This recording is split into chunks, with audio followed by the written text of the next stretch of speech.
There's a pretty one, Ulysses.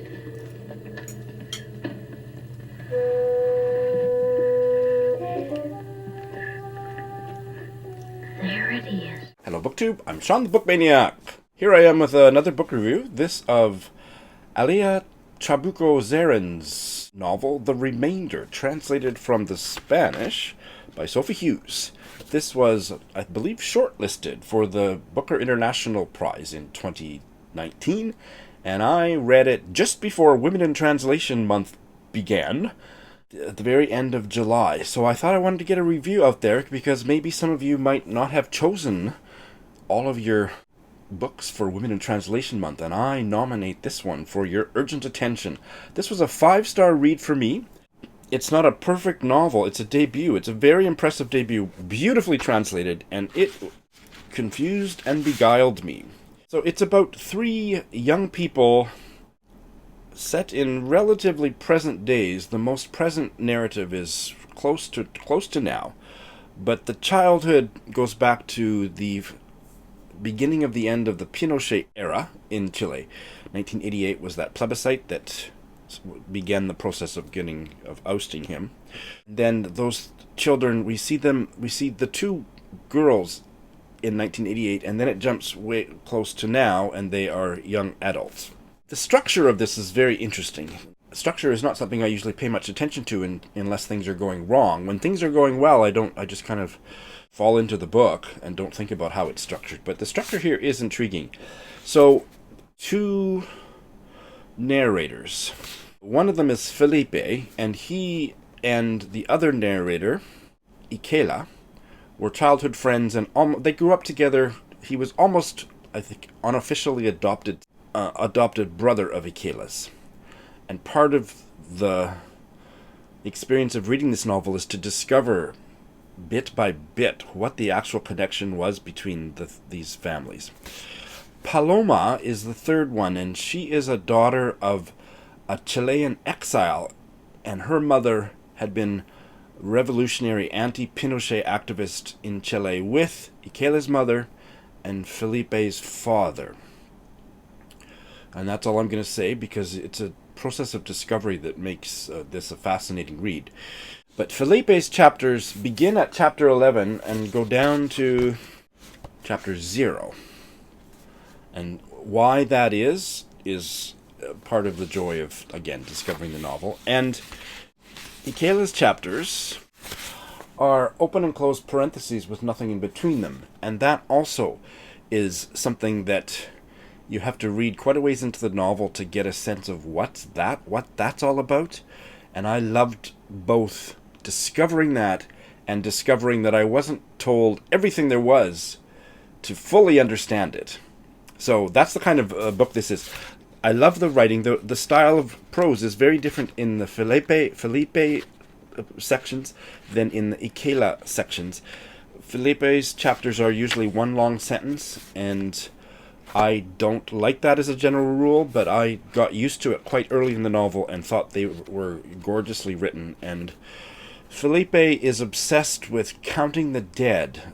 In other words, all those that were disappeared and murdered and executed during the Pinochet era. And he's got some mathematical obsession about that. I don't want to say much more.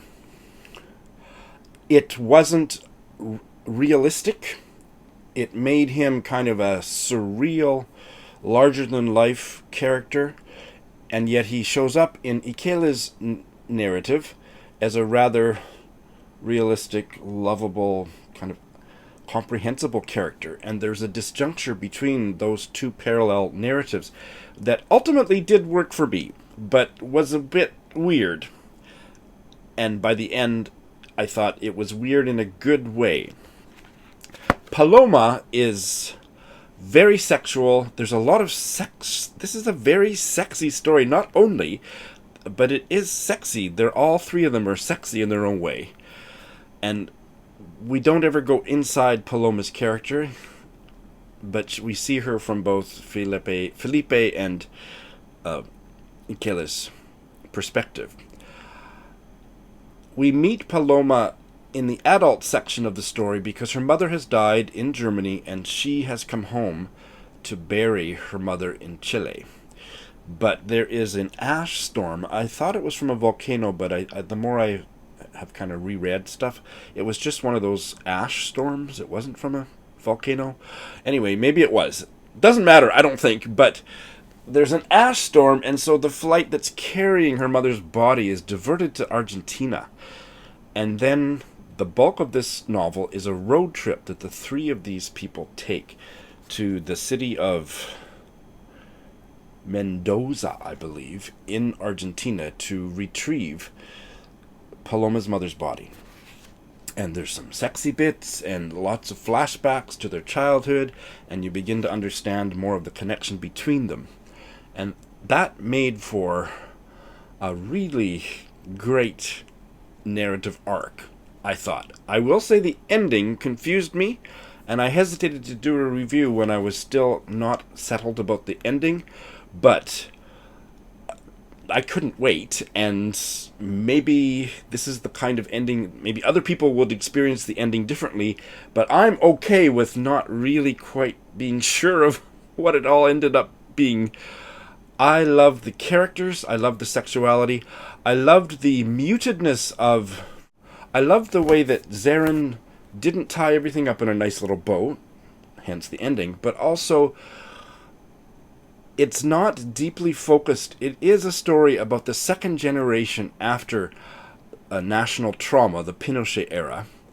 We don't really get a full sense of their parents and what they endured, but we do see in a very oblique, almost opaque way how that trauma was passed down to the next generation in a way that reminded me of other fiction I've read about the second generation, the children of Holocaust survivors, and so on.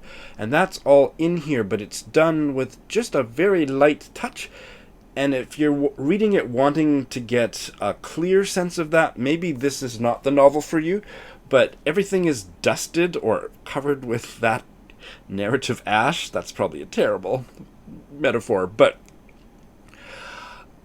really interesting. The writing is so crisp, and Ikela is a translator, and there's so much in here about language, and I think the actual translator, Sophie Hughes, does a masterful job because the characters are all critiquing, laughing at, and analyzing Paloma's Spanish because she didn't grow up in Chile, but she spoke Spanish with her mother, so she's speaking German accented and not particularly idiomatic Spanish, and she's making mistakes, and she's misinterpreting of some things they say. And there's punny humor, and that Sophie Hughes can make all of that not only intelligible, but entertaining and fascinating in English. Tour de fucking force, I say. So if you like the language stuff, this is a book for you.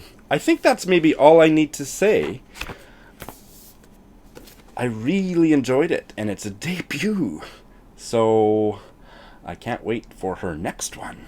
If you don't have your TBR all set for Women in Translation Month, here's one for you. Thanks for watching.